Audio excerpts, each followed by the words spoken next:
If you look closely here, we have two roof lines that are sloping in opposite directions. That was incredibly hard to figure out and how to do, and we pulled it off. The roof lines look spectacular that way. Here we're doing the install of the floors. I wish I would have got my guys to work in feet, 16, 32, 48, because that would have helped us out a lot. Here's the kitchen walls. There's the entrance to the cave. Here's more progress on the flooring systems. We have a nice beefy joist there, so it holds a lot of weight. This is the back wall, and you can see some of the walls and the floors that are going in, the steps. It rained an awful lot in those days, so it was really hard to work sometimes, like torrential rains a lot of times.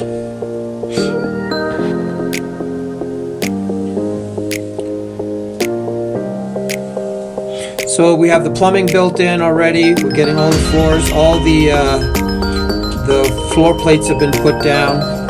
Here we're progressing to the second floor.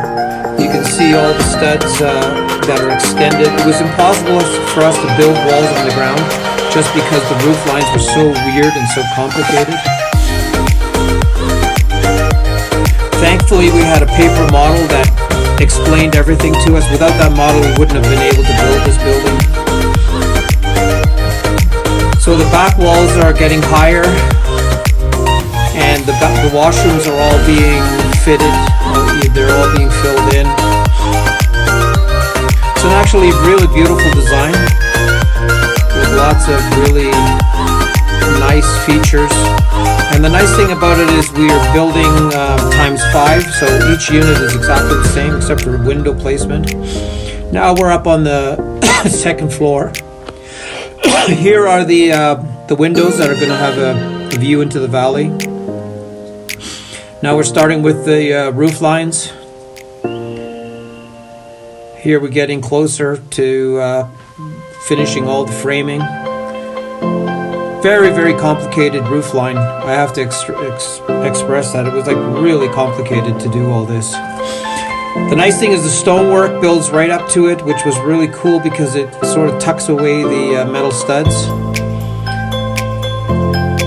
So this roof line is interesting because it slopes to one side. So every roof, every building slopes to one side, slopes to one side, slopes to one side. But the only way we could do this is run a string line the whole length of the building. There's no other way to do that. You need to use string lines with a roof this complicated. Here's a good view of all the roof lines going in. All the upstairs are going in.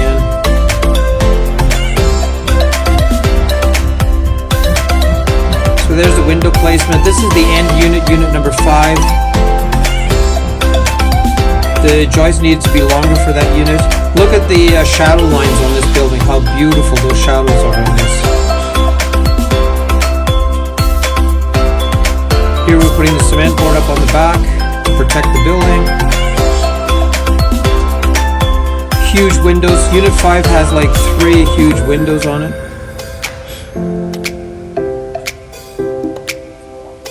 That's the platform, the staircase that goes upstairs. We're laying it out onto a piece of plywood so we can actually build the stairs for it.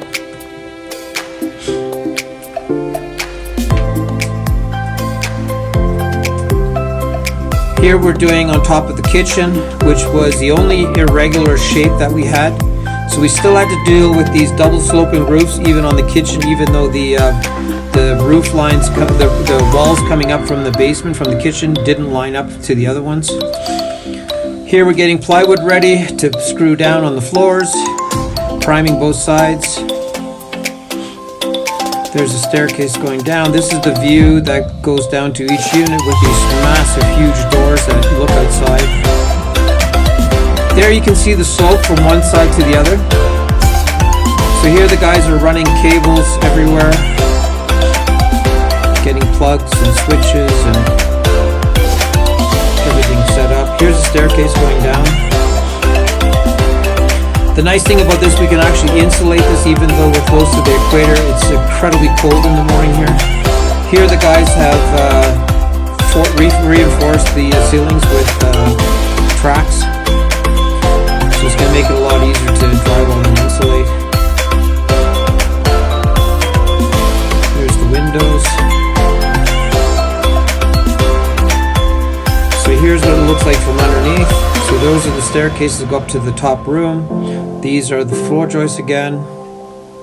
This is the Unit 5 back wall, which is a huge wall, and it's got the biggest